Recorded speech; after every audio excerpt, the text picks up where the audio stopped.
지난 주일에는 기도의 불이라는 제목으로 기도의 대가라 일컫는 예수님의 동생 야고보가 쓴 편지 야고보서를 살펴보았습니다.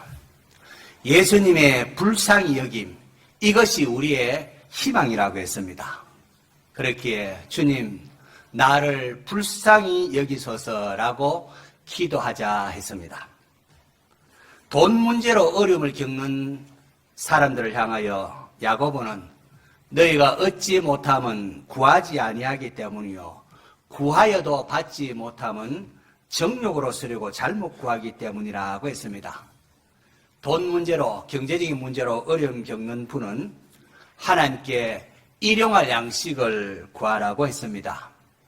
일확천금을 구하지 말고 매일매일 그날 필요한 것을 하나님께 기도하면 된다, 그렇게 했습니다.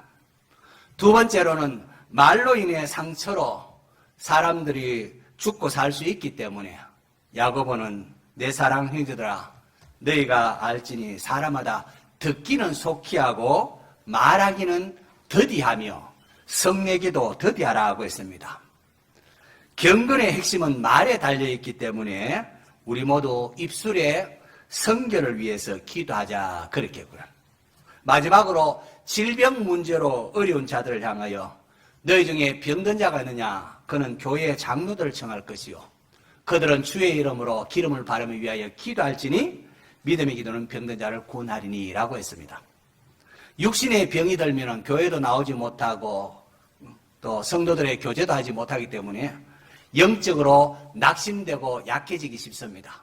그럼 이런 자들은 교회 장로들을 청하여 또 같이 예배도 드리고 기도하라고 했는데 이렇게 서로 격려하며 기도로 도와야 한다고 했습니다.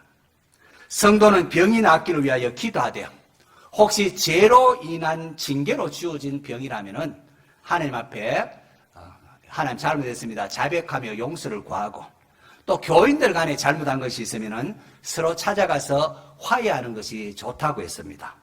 그렇게 할 때에 하나님께서 죄를 사하시며 치유해 주신다고 했습니다. 자, 오늘의 설교 제목은 성령의 능력을 구하라입니다. 삶의 다양한 문제들 앞에서 엘리야를 이어서 선지자가 된 엘리사는 뚝딱뚝딱 문제를 해결합니다. 가령 성읍에 물이 나빠서 토산이 익지 않고 열매가 그냥 떨어진다고 하니까 물 거름에다가 소금을 뿌리니까 그 문제가 해결이 되었습니다.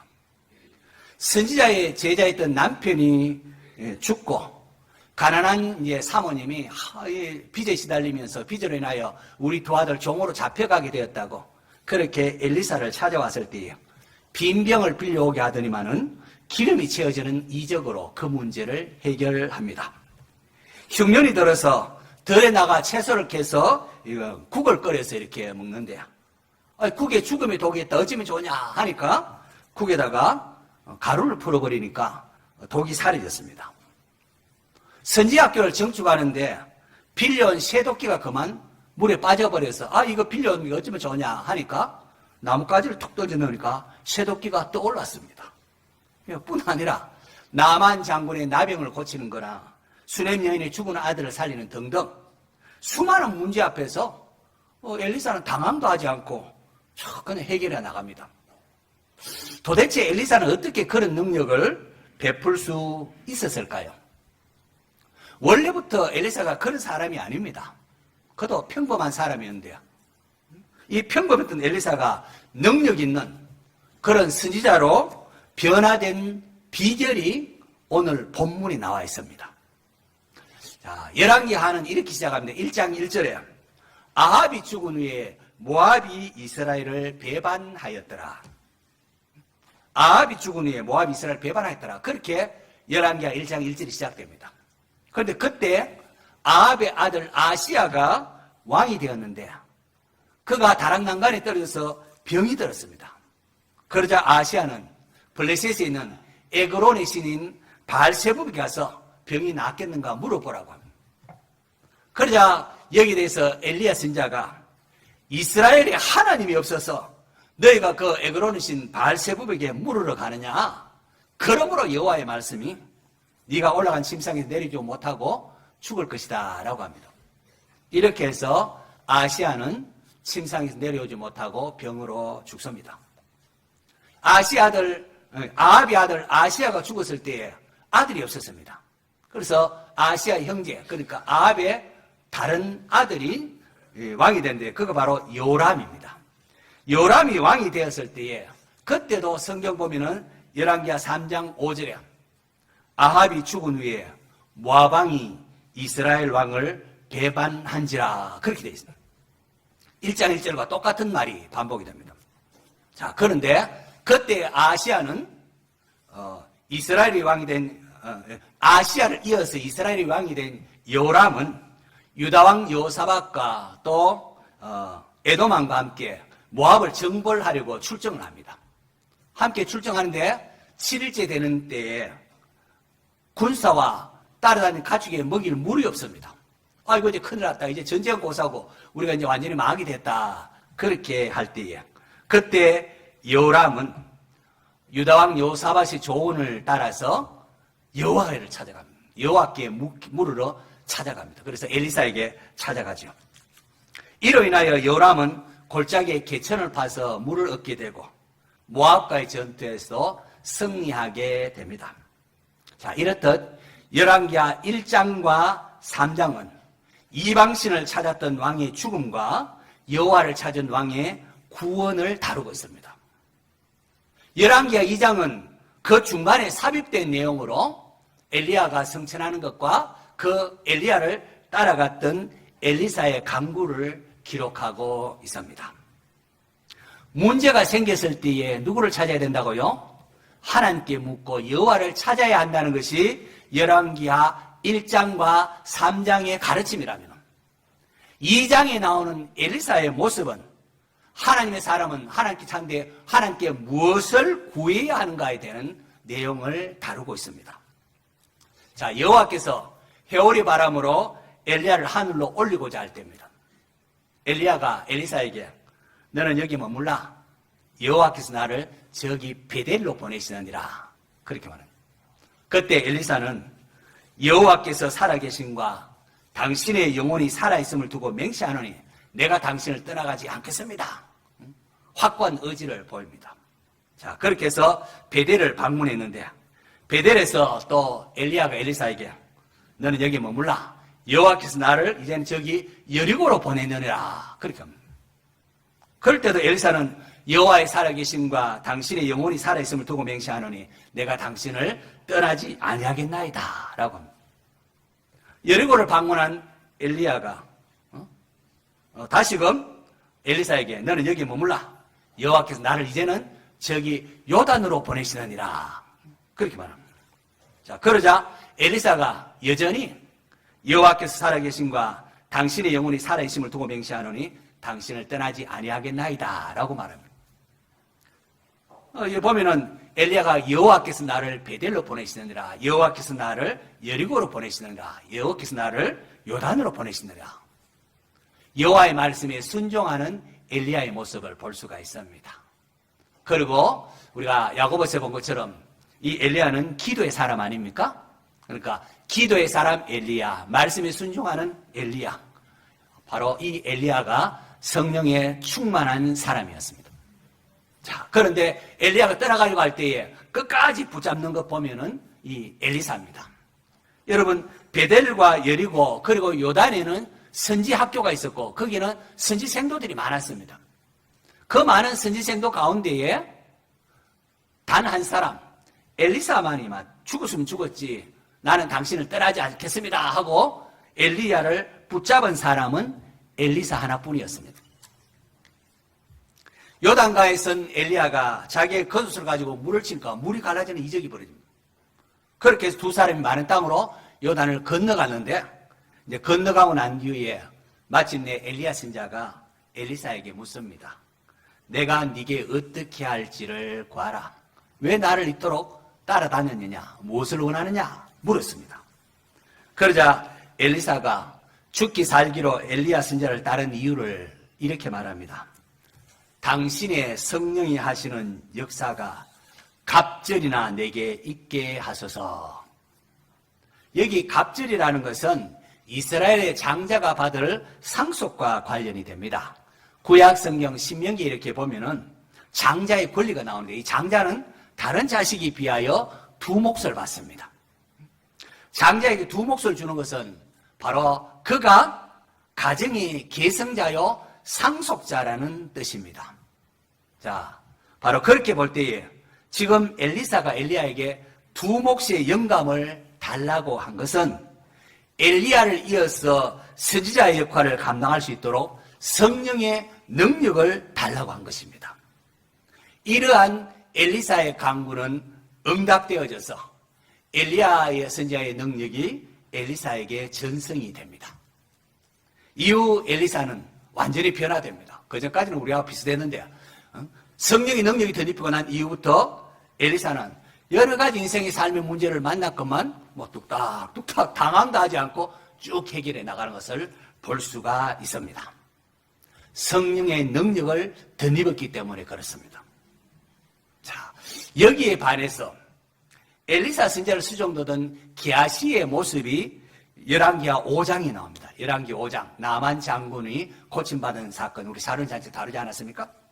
게하시는 엘리사 선지자가 나만 장군의 나병을 고쳐주고는 그냥 돌려보낸 것을 이해할 수가 없었습니다. 지금 신학교가 정말 재정이 너무 어려워서 가난해서 국을 끓여 먹고 하는 이런 형편인데 왜 그냥 돌려보내느냐 겁니다. 예물 주겠다는데요. 그거 좀 받지. 그냥 돌려보내는 겁니다. 체면이 밥 먹여주나 이런 생각이 게하시의 생각이었습니다. 그래서 게하시는 엘리사 선지자 몰래 나만 장군이 데를 따라서 나는 이거 받아야 되겠다고 따라가서는 서지생도 2명이 우리 그 신학교를 방문했는데 엘리사 선생님이 옷 2벌하고 은 한 달한테 달라고 했다고 그렇게 거짓말을 해서 나만 장군이 가져온 많은 예물 가운데 일부라도 조금 받아가지고 옵니다. 게하시는 성령의 능력보다도 나만 장군이 가지고 온 그 물질에 마음이 빼앗겼습니다. 그걸 더 의지했습니다. 시대를 바라보며 통곡하며 하나님을 찾았던, 그래서 성령의 역사를 갈구했던 엘리사와는 아주 대조적으로 게하시는 물질을 탐했고 물질을 우선시했습니다. 하나님보다 세상을 더 의지하는 것, 하나님보다 세상을 더 사랑하는 것, 이것을 성경은 우상숭배라 그렇게 말합니다. 엘리사는 물질을 탐하는 게하시에게 지금이 어찌 은을 받으며 옷을 받으며 감남원이나 포도원이나 양이나 소나 남종이나 여종을 받을 때냐라고 책망을 합니다. 지금이 어떻게 그런 물질을 탐하고 있을 때냐고 책망합니다. 엘리사 선지자는 지금은 하나님을 찾고 성령의 능력을 구해야 할 때라는 겁니다. 하나님의 말씀을 맡은 주의 종이 성령의 능력이 아닌 물질을 우선시하고 물질을 의지할 때에 게하시는 나만 장군이 가졌던 나병에 걸리고 말았습니다. 자, 오늘 저와 여러분의 모습은 어떻습니까? 이 성경 한번 비추어 봤을 때 지금 내 모습은 하나님을 의지하고 성령의 능력을 구하는 엘리사의 모습입니까? 아니면은 물질을 의지하고 물질을 하나님보다 더 사랑하는 게하시의 모습입니까? 마가복음 10장에 가면은 야고보와 요한의 간구와 맹인 거지 바디메오의 간구가 대조를 이루고 있습니다. 야고보와 요한이 예수님께 나와서 선생님 우리가 좀 뭘 구할 텐데 꼭 좀 허락해 주십시오 라고. 예수님이 그 너희에게 무엇을 하여 주기를 원하느냐, 너희에게 무엇을 하여 주기를 원하느냐 그렇게 묻습니다. 그러자 야고보 요한이 예수님 이제 예루살렘으로 가시면 왕이 되실 건데 그러면은 우리 형제 중에 한 명은 예수님 오른편에 앉고 한편은 왼편에 앉게 해주십시오 라고 그렇게 간구했습니다. 이랬던 야고보와 요한의 간구는 거절되었습니다. 그리고 곧이어서 맹인거지 바디메오 이야기가 나옵니다. 다윗의 자손이여 나를 불쌍히 여기소서. 맹인거지 바디메오 그렇게 부르실 때 주님이 부릅니다. 그리고 하고는 야고보 요한의 물과 똑같은 질문을 합니다. 내게 무엇을 하여 주기를 원하느냐? 자, 그때에 맹인거지 바디메오는 뭐라고 하지요? 선생님이여 보기를 원하나이다. 그러자 예수님께서는 바디메오를 칭찬하시며 내 믿음이 너를 구원하였느니라 고 하셨고, 곧 바디메오의 눈이 열려서 예수님을 따르는 장면이 펼쳐집니다. 여러분, 왜 야고보와 요한의 강구는 거절이 되었고 맹인거지 바디메오의 강구는 응답되었을까요? 야고보와 요한은 한번 올라가서 한번 예수님 왕 됐을 때 내가 우리가 한번 높은 자리 차지하겠다는 정욕으로 쓰려고 잘못 구했고, 맹인거지 바디메오는 믿음으로 자신의 필요를 강구했습니다. 믿음으로. 소경이 눈을 뜨게 해달라니. 믿음으로 또 자기가 지금 필요한 것을 구했습니다. 성도 여러분, 우리가 하나님 앞에 기도할 때에 탐심이나 정욕이 아니라 일용할 양식, 매일 필요한 것을 믿음으로 구하시기 바랍니다. 그게 기도 응답의 비밀, 응답받는 비밀입니다. 솔로몬이 왕이 되었을 때에 그는 하나님을 너무도 사랑해서 일천번제를 드립니다. 당시 아직까지 성전은 없었고 모세가 지은 장막이 저 기본 산장이 있었습니다. 그리고 그 산장이 아주 넓었습니다. 그래서 그곳에 한꺼번에 1000마리의 소를 번제로 이렇게 하나님께 드려서 얼마나 장엄했겠어. 1000마리의 소를 태워드립니다. 우리 이것을 통하여 솔로몬이 얼마나 하나님을 사랑하고 자기를 왕 삼은 거에 대해서 감사했는지를 우리가 짐작할 수가 있습니다. 자, 그러자 하나님께서 솔로몬에게 꿈에 나타나서 묻습니다. 내게 무엇을 줄고 너는 구하라. 자, 그러자 솔로몬이 무엇을 구했습니까? 솔로몬은 하나님께서 이스라엘의 아버지 다윗을 위해서 저를 왕을 삼아 주셨는데 나는 작은 아이라 출입할 줄을 모릅니다. 나는 지혜가 부족합니다. 하나님께서 맡기신 이 많은 백성 내가 지도하고 이끌어야 될 텐데 나는 지혜가 부족합니다. 하나님 맡기신 이 많은 백성을 올바로 재판할 수 있도록 저에게 듣는 마음, 지혜를 주옵소서라고 합니다. 솔로몬이 자기에게 맡기신 사명을 감당하기 위하여 지혜를 구할 때 하나님이 너무 기뻐하셨습니다. 너무 기뻐하시면서 솔로몬이가 야, 네가 이것을 구하는구나. 너 자신을 위하여 오래 사는 거 구하지도 아니하고 부도 구하지 아니하고 원수가 망하는 것도 구하지 아니하고 사명을 감당하고자 내가 네게 맡긴 사명 감당하고자 지혜를 구하니까 내가 네 말대로 지혜를 전무후무한 지혜를 내게 줄 것이다. 지혜만 주는 것이 아니라 덤으로 네가 구하지도 아니하는 부와 영광도 주리라 라고 했습니다. 우리 죄된 본성은 거꾸로 부와 영광을 구하고 지혜는 덤 정도로 이렇게 생각하기 쉽지 않습니까? 그러나 우선순위가 바뀌면 안 됩니다. 우선순위가 바뀌면 문제가 되죠. 맡겨진 사명을 감당하기 위하여 기도하시기를 바랍니다. 여러분, 하나님은 전능하신 분인데 우리에게 사명을 맡기고 우리를 사용하기를 원하실까요? 이런 질문을 들지 않습니까? 하나님께서 어떤 일을 하려고 하면은 아주 능력 있는 천군 천사를 그냥 사용하면 얼마든지 하실 수가 있습니다.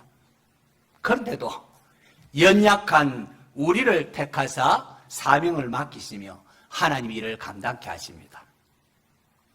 여러분, 대통령이나 한 나라의 왕이 누군가 와서 장관직 좀 맡아주고 나를 좀 도와달라 하면은 그 사람에게 얼마나 영광입니까?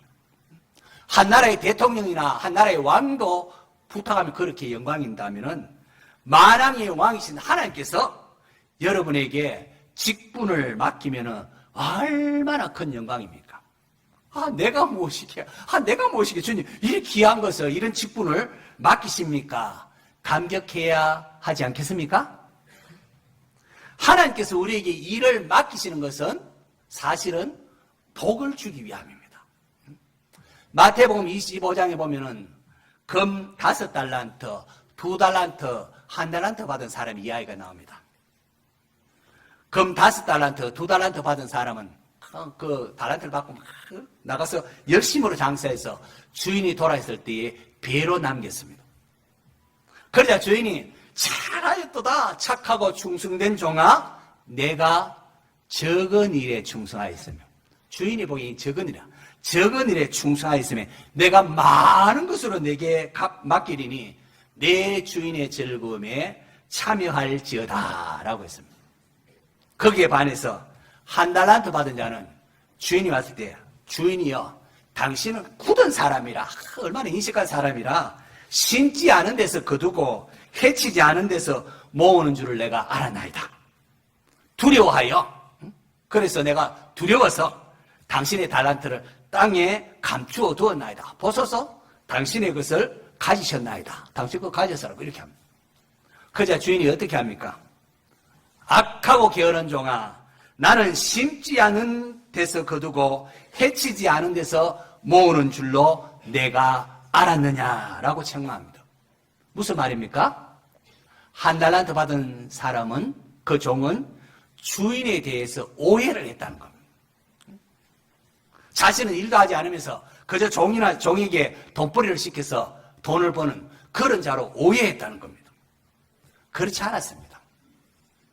주인은 종들에게 어떤 일을 줘서 테스트했고, 그렇게 한 것은 더 큰 것을 맡기고 주인의 즐거움에 참여하도록 하기 위함이었습니다. 많은 사람들이 하나님에 대해서도 이렇게 오해를 합니다. 하나님은 자기 마음대로 율법을 정해놔놓고는 요거 지키는가 봤다가 지키지 않으면 내 이놈 하면서 벌을 주는 그런 분으로 오해를 하곤 합니다. 그렇지 않습니다. 하나님은 사랑이십니다. 사랑이십니다.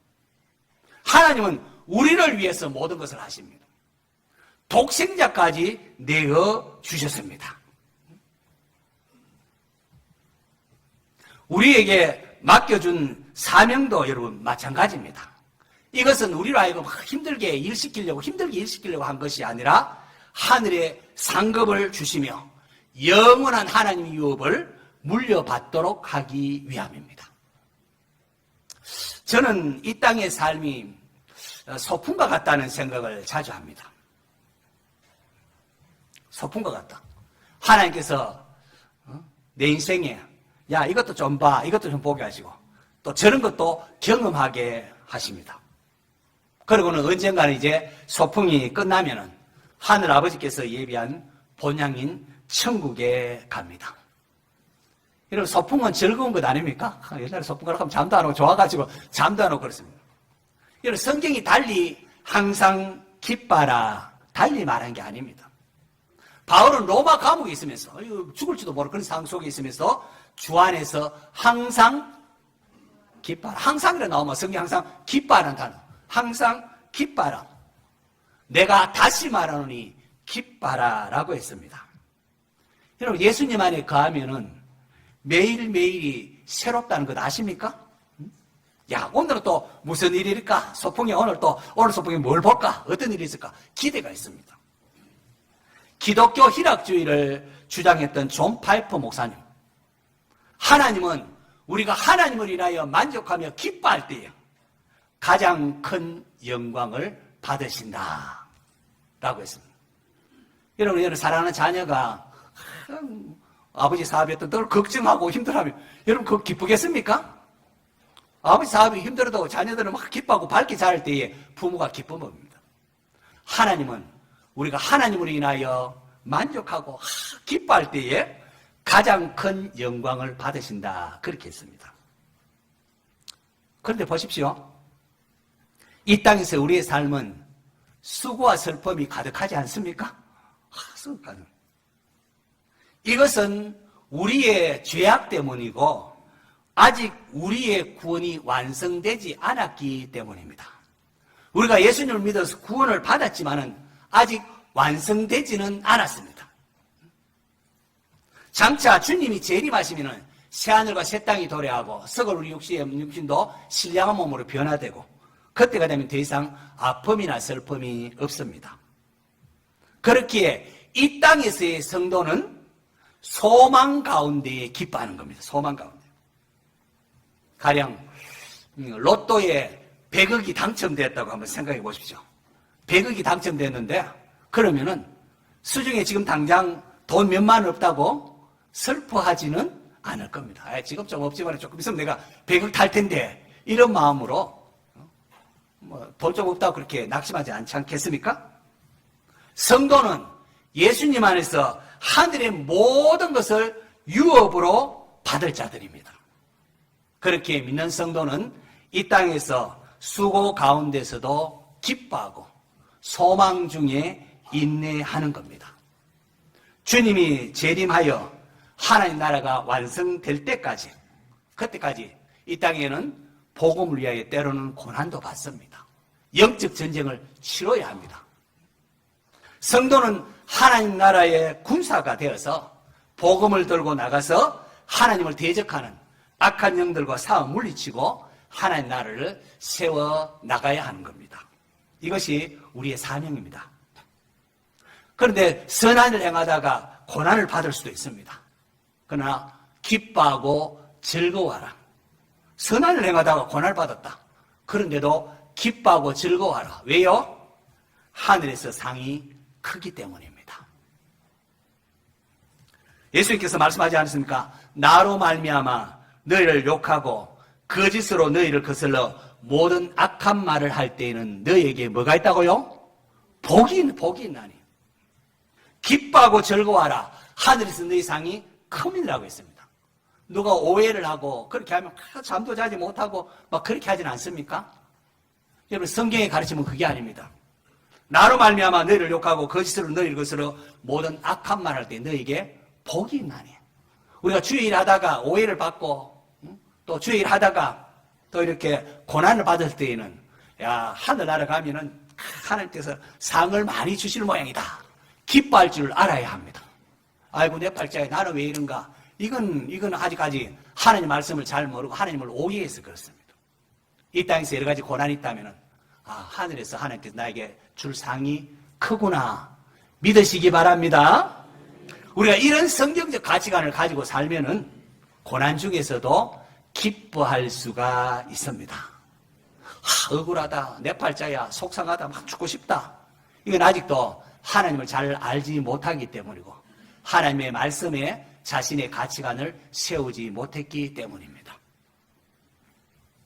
우리가 살아갈 때에 위기가 있을 수 있습니다. 위기가 있습니다. 그럴 때는 우리가 열왕기하 1장 3장에 보는 것처럼 하나님을 찾아야 됩니다.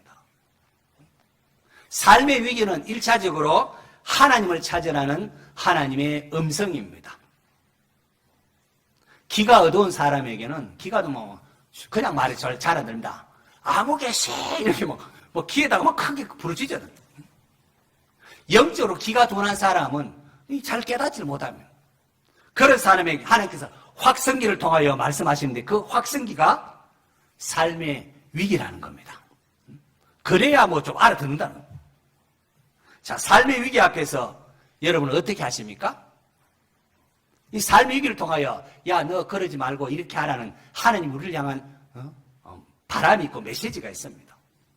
그런데 많은 사람들은 당장 눈앞에 보이는 문제만 바라보고 어쩌면 좋으냐 염려하고 근심합니다. 그 삶의 위기를 통하여 하나님이 나에게 지금 뭘 원하시는가는 잘 보지 못한다는 겁니다. 그래서 우리의 삶은 늘 다람쥐 쳇바퀴 돌듯이 사사기의 그 악순환이 반복이 된다는 겁니다. 살만 하면은 뭐 죄를 짓고 죄를 지니까 하나님 그러면 안 된다는 깨우쳐 주려고 고난을 주고 위기를 주지 않습니까? 그러면 아프다고 하나님 살려달라고 막 그렇게 합니다. 그러면 하나님께서 그 기도 들어서 사사를 보내주셔서 문제를 해결합니다. 그럼 이제 좀 달라진 삶을 살아야 되지 않습니까? 그러면 또 살만하니까 또 죄를 짓고 그럼 또 고난이 오고 또 살려달라 하고 하나님 살려주면 또 죄를 짓고 이런 이제 사사기에 반복되는 모습이 되는 거죠. 사사기의 마지막이 어떻게 끝맺는지 아십니까? 사사기의 결론, 사사기의 마지막 장절은 이렇게 끝을 맺습니다. 그때에 이스라엘에 왕이 없으므로 사람이 각기 자기 소견에 옳은 대로 행하였더라. 왕이 없으므로. 왕이 없으니까 막 자기 소견에 옳은 대로 자기 방식대로 살아가는 겁니다. 자, 오늘 저와 여러분에게는 왕이 있습니까? 하나님을 왕으로 모시고 왕의 명령에 순종하는 성도가 되시기 바랍니다. 하나님을 왕으로 모시면은 모든 것이 제자리를 찾아갑니다. 사사기에 그때에 이스라엘의 왕이 없으므로 자기 소견에 옳은 대로 행하니라 해서 나중에 하나님 세우신 왕이 다윗이 이제 되는데요. 다윗은 메시아의 왕조를 그리는 그림자에 지나지 않습니다. 진짜 왕은 하나님이십니다. 하나님을 왕으로 삼을 때에 모든 게 자기 자리를 차지하게 되고 모든 것이 풀리게 됩니다. 왕이신 하나님을 인정하는 삶이 성령 충만입니다. 성령 충만. 사사들에게 여호와의 영이 임하니까 평범에 있던 사람이 여호와의 영이 임하니까 그냥 담대히 일어나서 도탄에 빠진 나라를 구하는 히어로 영웅이 되지 않습니까? 우리 자신 한번 보십시다. 누군가가 던진 사소한 말 한마디 또 오해되는 걸 보면은 살고 싶지도 않은 마음이 들기도 하고 밥 먹어도 소화도 안 되고 그렇습니다. 가정과 직장에서 삶의 경고를 좀 나타내고 싶은데 나도 모르게 그냥 거짓말이 툭 튀어나간다든지 죄악에 동화된 자신의 모습을 보곤 합니다. 저 역시 오랫동안 참 교회다운 교회를 꿈꾸었지만은 좌절하고 실망한 적이 한두 번이 아닙니다. 내가 이거 하려고 목사 됐네 이런 마음이 듭니다. 이렇듯 연약한 우리가 어떻게 능력 있는 그리스도인의 삶을 살 수 있을까요? 여기 답이 나와야 됩니다. 그것은 오늘 설교 제목처럼 오직 성령의 능력을 덧입으면 됩니다. 성령의 능력을 덧입어야 올해 우리 교회표처럼 하나님 예배 받으시는 참된 예배자가 되고 주일을 맡길 때에 즐겁게 섬기는 즐거운 섬김이가 될 수가 있습니다. 엘리사, 이스라엘 참 영적으로 암울한 현실 앞에서 성령의 역사만이 나라와 민족을 구할 길임을 알았던 겁니다. 그렇게 그동안 이스라엘의 병고와 마병과 같았던 성령 충만했던 그 엘리야 선지자가 하늘로 들림받다는 사실을 알고는 못 보냅니다 하고 그를 붙잡으며 끝까지 쫓아간 것입니다. 엘리야가 왜 이러느냐, 무엇을 원하느냐 물었을 때 엘리사의 대답은 당신의 성령이 하시는 역사가 갑절이나 내게 있게 하소서라고 했습니다.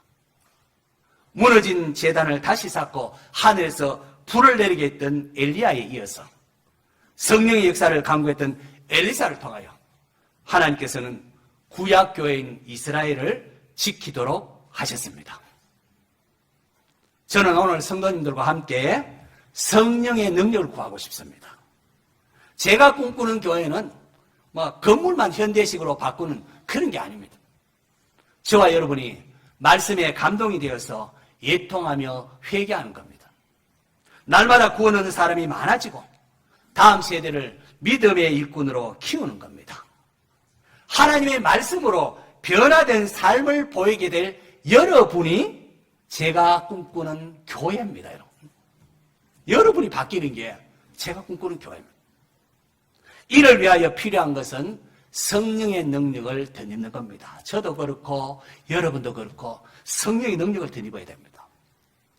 예수님께서 구하라 그러면 너희에게 주실 것이요 찾으라 그러면 찾아낼 것이요 문을 두드리라 그러면 너희에게 열릴 것이니 구하는 이마다 받을 것이요 라고 했습니다.